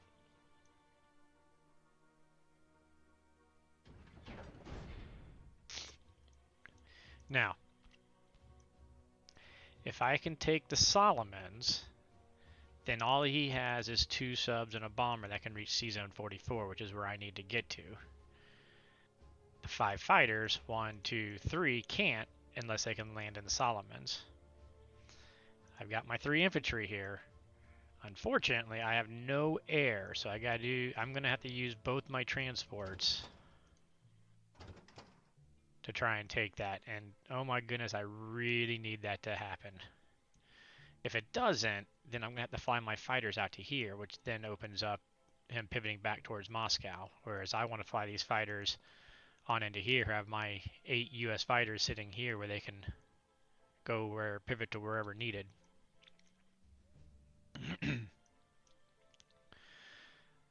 So, oh wait, that is our only attack, right? Oh, no it's not.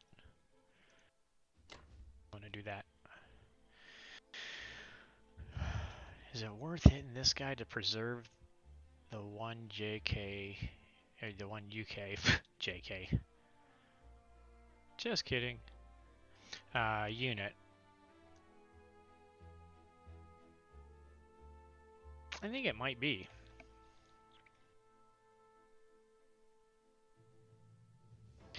Although, shoot.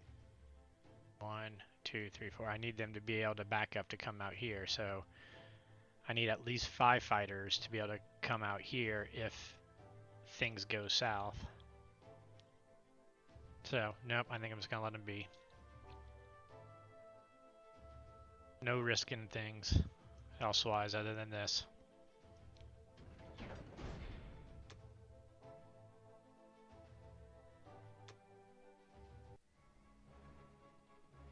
Please just do this on the first round. Don't make me sweat this at all.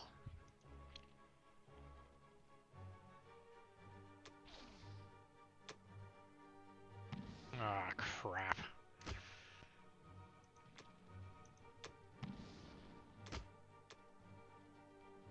Okay. Whew.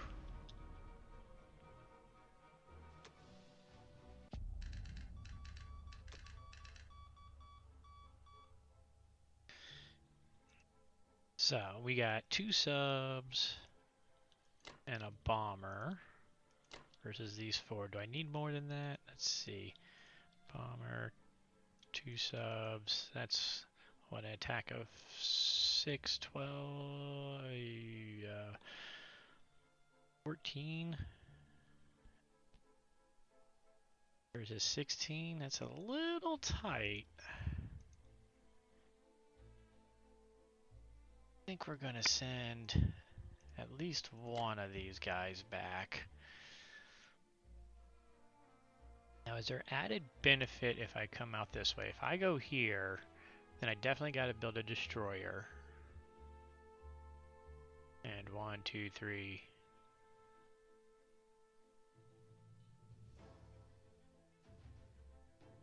I think I'm going to risk it. I mean, we'll have to build a destroyer and a carrier at the very least. Although, shoot, we're still hoping to drop out that way.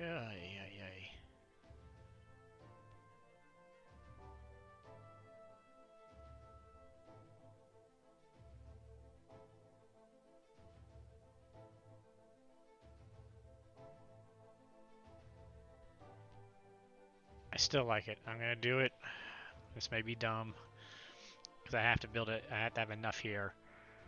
But I'm considering the fact of being able to hit here and fly US fighters over with the Germans going through. So I want to be able to bring this, if Germany moves into here, I want to be able to use a UK transport possibly to hit them and then bring a fighter or a carrier group for protection.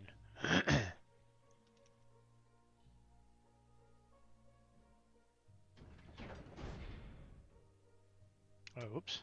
Hold up.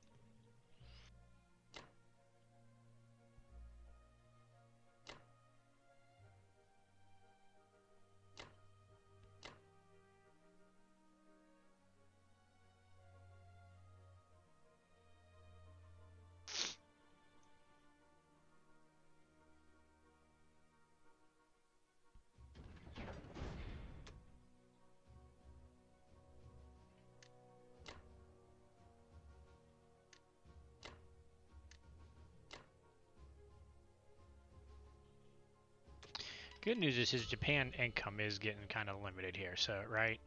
So I should be able to overwhelm Japan again fairly quickly.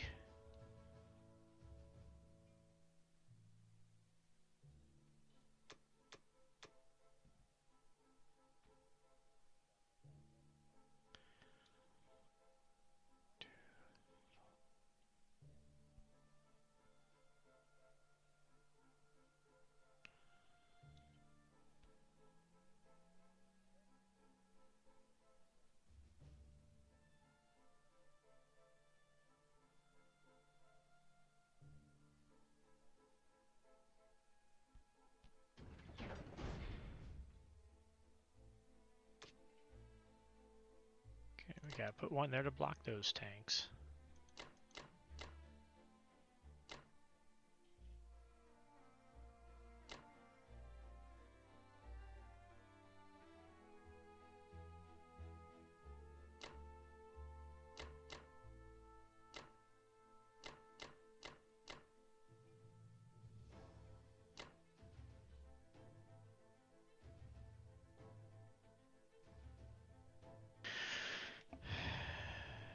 I want to put the minimalist. I mean, these are the ones he's going to be able to trade. If I can stack here that he won't be able to trade it, he'll trade this one, so we'll have the one there.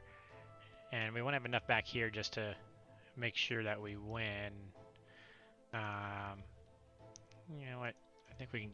I might cut that back one. Yeah, let's cut one off of that. We don't need quite so many. 2 and 1 should do the trick. And we're going to need at least 5 here to stack against the 2 5 fighters and the bombers. So sending 5, and then we'll adjust it on the non-combat move. Now this is, again, 3 infantry, 2 fighters versus 2 infantry. 95% chance we take it, so I'm going to take that.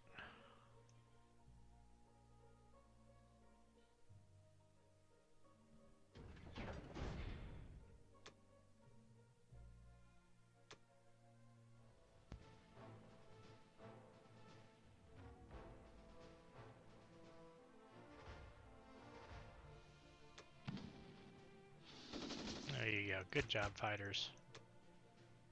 Very good.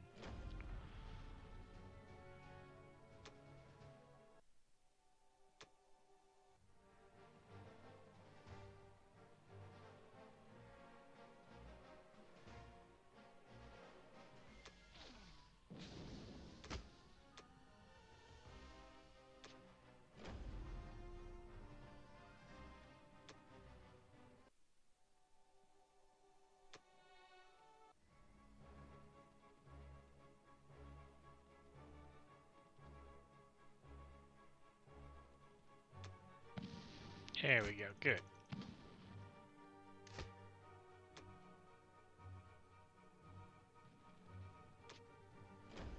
Alright, so that all went pretty well, pretty smooth.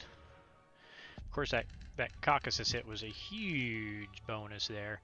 And so now, you know, Russia's not under threat. I can't stack any of these. Actually, I could probably stack West Russia, right? Do I have the possibility of stacking West Russia? I might be able to stack West Russia.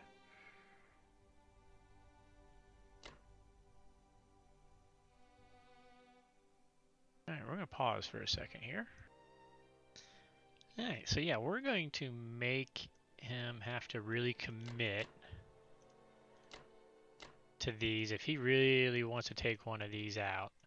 What we got? We got 3 there. We want 17 more to go, or we want 3 more to go there. So we're going to make him commit to one of these two if he wants to really go after either one of those. I mean, we can pull them all back into Moscow next turn when he comes, back to stacking Caucasus or Kazakh or whatever he decides to do. But, if he takes this one, at least we'll have something hitting back. Not much. I don't know. Interesting. I mean, they're both negative values for him, but being the aggressor, they may be worth taking. So we'll see what he does. This is try to make things painful.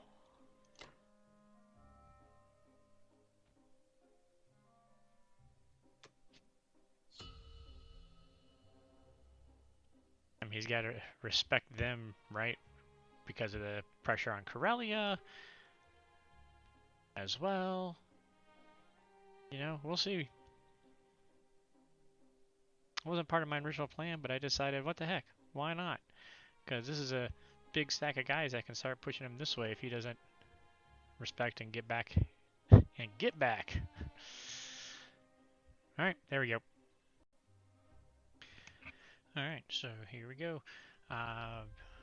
Germany, Snakebot 12 infantry, a bomber, and a sub. He knows he's planning on making this extremely difficult to bring anything down here, at the same time as prepping by making it difficult for me to bring anything down for eventually trying to do a Sea Lion type of attack. I did a real fast scan. I want 11 fighters in Moscow to protect them from Germany at the end of Russia's turn. So we're going to go ahead and send the U.S. ones here so all the Americans can be designated to the 4 carriers here in the Pacific as needed. And yeah, so we're going to take India back. The good news, we take India, he has to use his tanks blitzing down to retake it. And I'm going to have 3 infantry I'd be able to grab with transports, plus 2, 7, 13 fighters and a bomber. So that's a whole lot of impact there that we could crush. If he sends too many tanks or whatever he sends, we'll probably be able to crush. So he may choose not to send a tank this way. Bad news, obviously, this is bad news. Nothing, no way to sugarcoat that. There's no way to sugarcoat that into good news. That's just bad news. I'm hoping, well, I'm just going to have to figure out US's turn when it comes US's turn. That maybe we can get the fighters. See, 1, 2, 3, 4. Yeah. I'd like to get these fighters somewhere more position where they could hit Africa and Pacific, but I don't think that's going to be possible. We might be able to get 2 of the fighters on 1 carrier where they could go there, matching up with my 2 infantry, but I'll still have more tanks that he could use than I can supply, so I don't know. We'll worry about that on US's turn. Right now we're on UK's turn. So with UK, we're going to take India back, and we're going to take Morocco. That's going to give me 4 IPC back, adding on to the 30 that I got. So that'll give me 34. If I save 16, that'll give me 50. 50 equals 3 carriers and a destroyer that I could potentially drop here and fly 6 fighters over, plus the 4 destroyers here and the sub. So that would be, what, 5, 6, 9, 15 units I could put up there. And he's up to 10, 13 units he's putting here fighting. But having him throw all that, it may be worth the gamble. Of course, he's going to have 1 more build. He'll probably build 1 or 2 more units that can attack. So it's going to get interesting. That's all I can say is it's going to get interesting. But I'm going to save that. I'm going to save that 16. We're going to build 3 infantry and a carrier down here so that we can have extra protection that eventually we may be able to move into the Mediterranean or around Africa to go help out over this way. But the immediate need is to help secure our lines over here with the subs and whatnot. So here we go. I probably did not think this turned through well enough. I'm kind of a little bit in a hurry. But we're going to attack there. 2 fighters. We're going to attack there. Now I need one of these fighters to go 1, 2, 3, 4. We're okay. Yeah, so they can go back. 1, 2, 3, 4. They can go there. So we're okay hitting it with everything. Can this guy hit anything interesting? We could hit Caucasus, make him have to pay a little extra surcharge for the units he wants to move up here.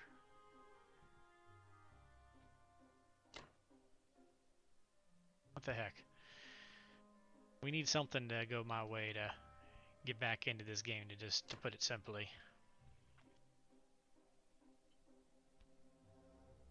Because UK is going to lose a lot of money here soon.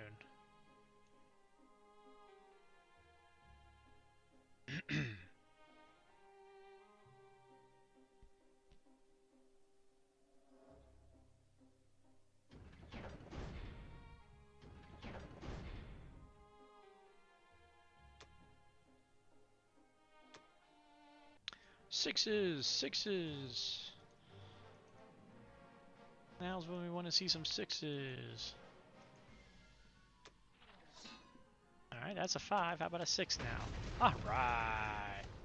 That's what I'm talking about.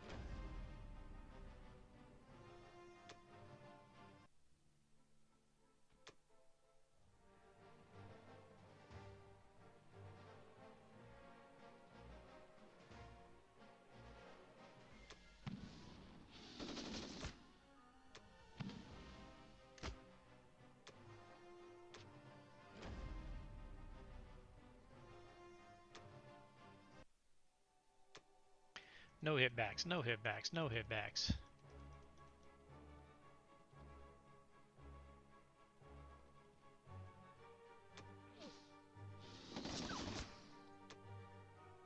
Good deal.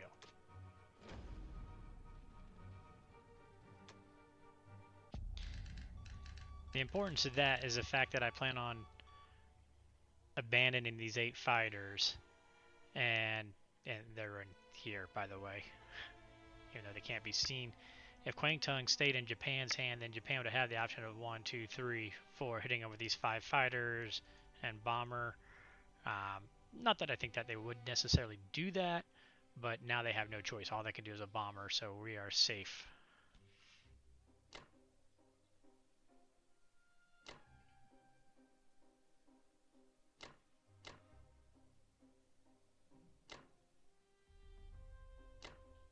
So the only thing that can hit here is his bomber.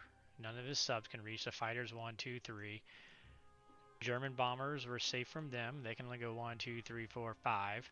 So 1 Japan bomber for 1 transport. I'm going to go with a carrier fighter to defend that.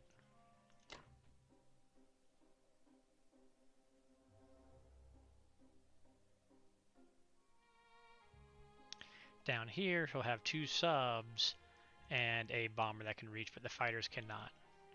So we're going to have 2 carriers, a destroyer, 2 fighters for defense. So we should be good there. This should give us enough defense here that we can do what we want to do with Russia.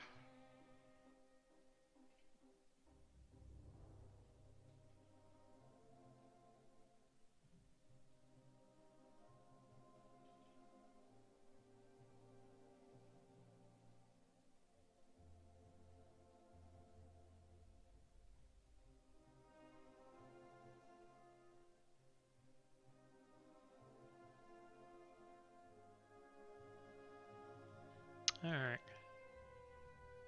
I think that's it. Checking my brain. I feel like I'm forgetting something, but I think that's it.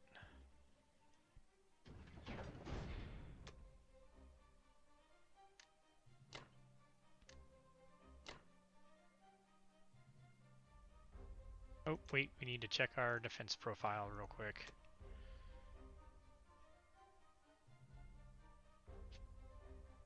I think I want to go to my traditional submerge.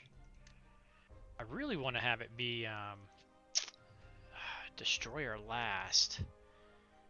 Or not destroyer last. Destroyer last if there's subs. But I'm too lazy. I don't feel like, I don't got a specific profile, so I'd have to go out, make it, and then come back. And I'm too lazy. I don't feel like doing that right now.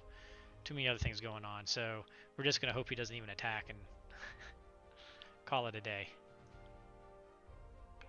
Alright. That's it for the turn. So this is what the Pacific's looking like. We got our 8 fighters here. We got a couple carriers, destroyers, a whole bunch of American carriers, destroyers coming in. He's got 4 subs currently. He's going to be able to build a bunch. Fighters, bomber. See what he does up here. Like I said, we can fly fighters over. We'll be able to fly 6 fighters over to here and pull. We're going to move destroyers up so we can move everything into here for a great big fleet drop next turn. Or we can choose not to. At the very least, they're helping dead zone the Baltic.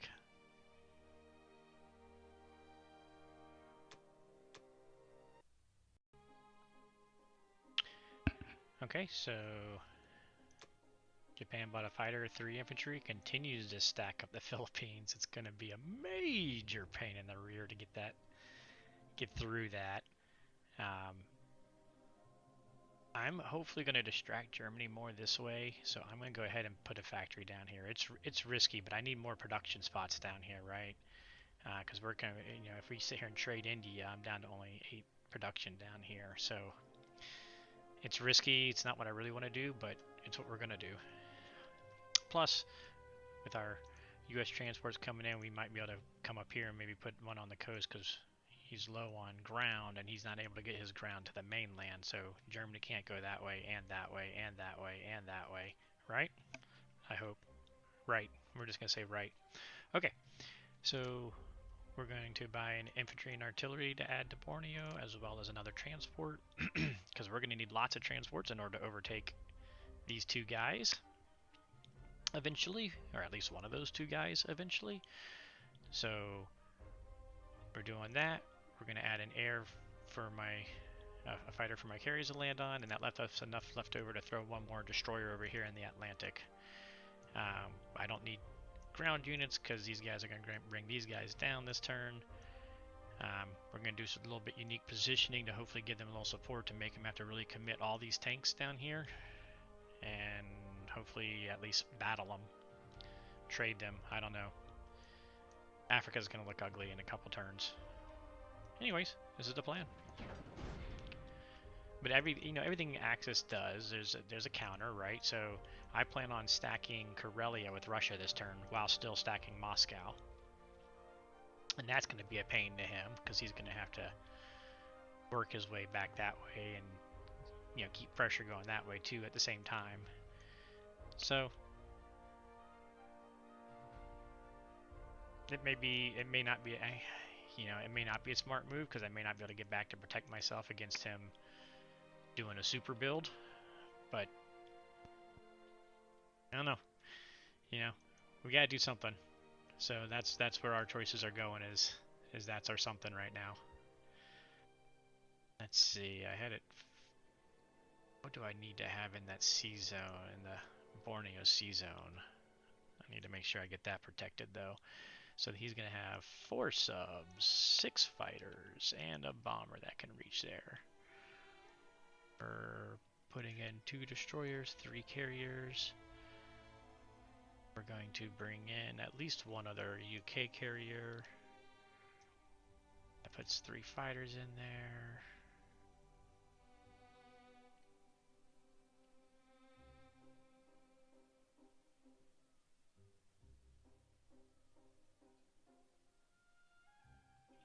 So we're going to need at least 2 of these fighters coming back to the C zone. Maybe best to have 3. Hopefully this doesn't thin us too much for protecting Moscow, but Moscow's got to fall at some point. It's just, can we stall it? How long can we stall it? Alright, combat. What are we doing combat-wise? We're not attacking anything here. We're not attacking anything over there. I don't think the US is doing anything combat-wise.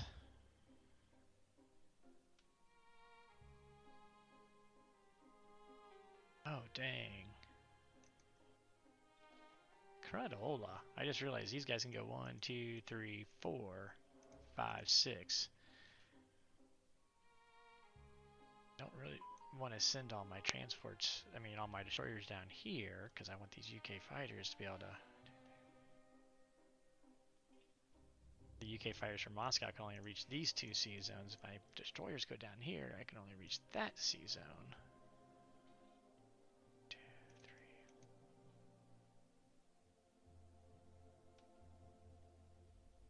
3. Dang it. That's a little bit of a goofer on me.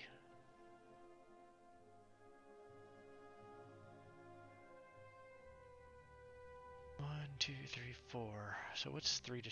Oh, well, he's got the 4 subs too. Yeah, it would not work.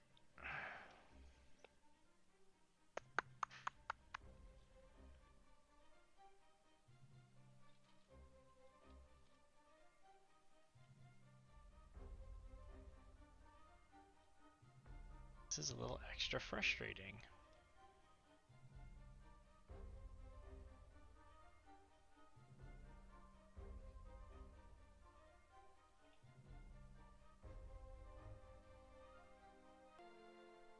Well, we're just going to have to make do.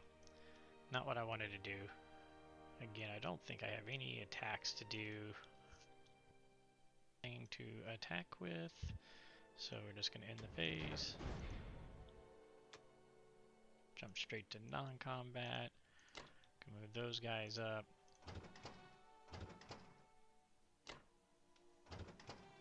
Drop them here, where I can use the 1 to attack anywhere I want.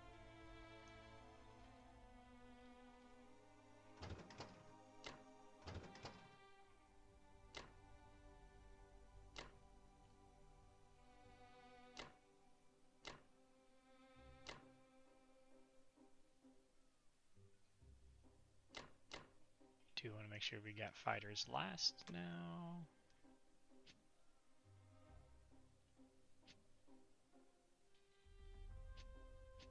Do fighter before carrier. Do I not want to go that far? 2 for here. 1, 2, 3, 4. 2, 3, 4. So we don't even need to go that far. Let's just stop in India. Kind of want it there for... I'm going to risk it. If he blitzes here, I have no landing spots. He can pick me off.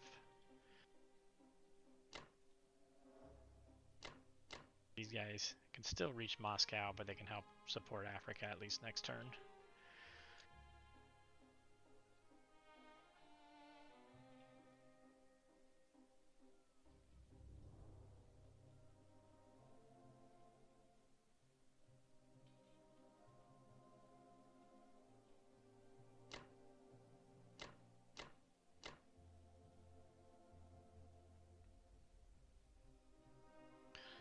Two,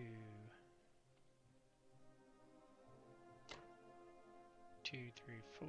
We can still get over there.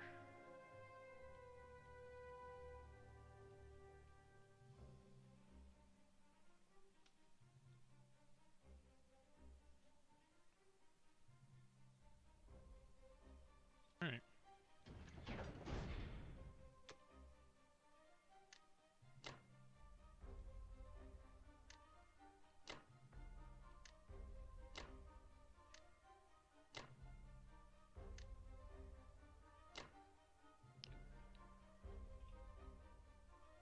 So all the fighters can still reach Philippines. That's good. I thought I goofed that for a second.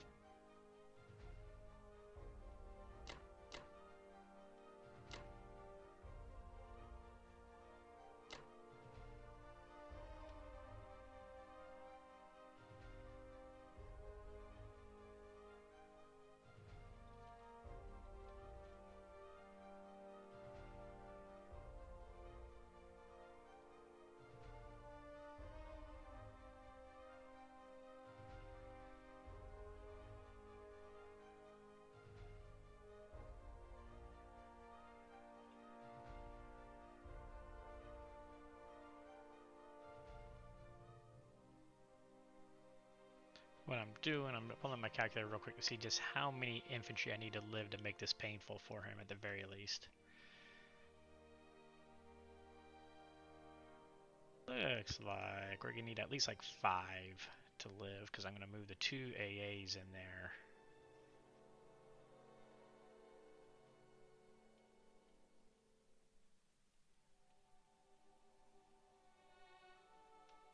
Yeah, so we're gonna go ahead and move 2, 3, 4, 5, 6. That'll give me 15, 21, 23. I need to bring at least 3 of these guys. I'll be 4 and back up. We should be alright.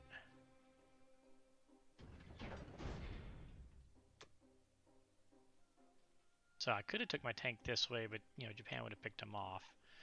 And this way hurts Germany more and makes him have to focus more on this direction and not everywhere else he's going. My fear is that I overextended myself into Karelia and I can't get back to Moscow for the G9 timing. I did not do any calculations on that.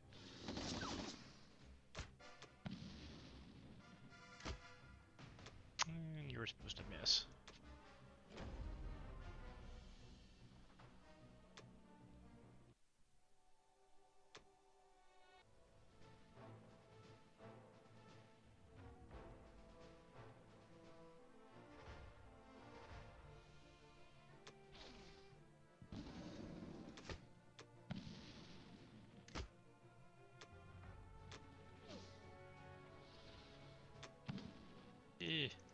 Come on, infantry hit.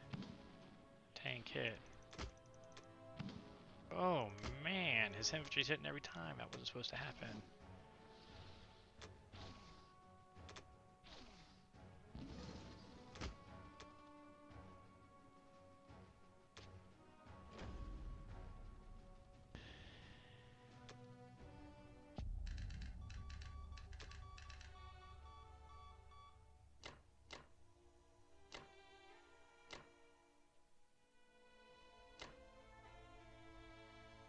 One there to block blitzing. That gives me 10, 12, 19, 25 with the ones I'm bringing in.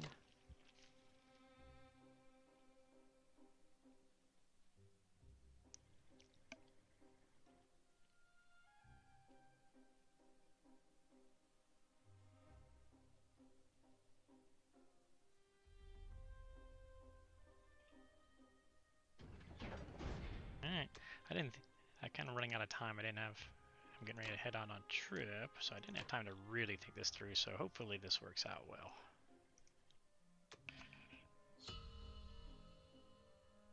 Whole idea here is he's only got 2 infantry and then all his air that he can blast into here, but hopefully he doesn't take that. We can bring the tank back, march the infantry back, and hopefully, a lot of hopefullys, I got enough 2, 4, 5 fighters I can fly in, plus the UK got what, 10, 12, 13, 15, 16, 17, 18, 19. So 6 infantry and 5 fighters is enough to counter whatever he wants to build to fight there.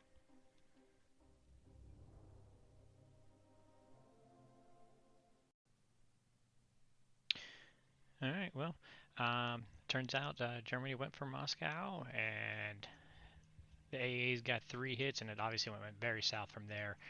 I gave him about a 40% shot at winning Moscow outright at a pretty negative IPC value. I didn't think he would go for it because I felt like he had a really good position where he had stalled me out very long here. I had the split builds here. It was going to take me forever to take Philippines. And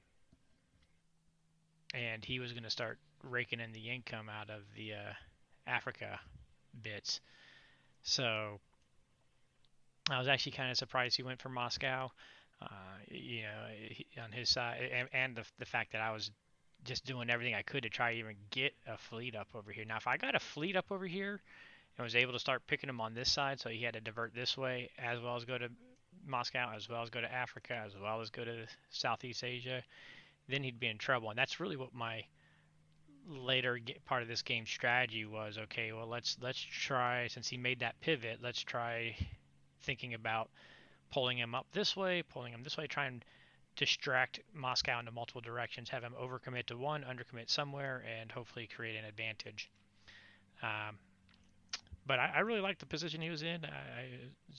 Snake felt like I had a better position, so he felt like it was worth the gamble. Um, I don't know. I'd be curious to see what you guys think about the board position.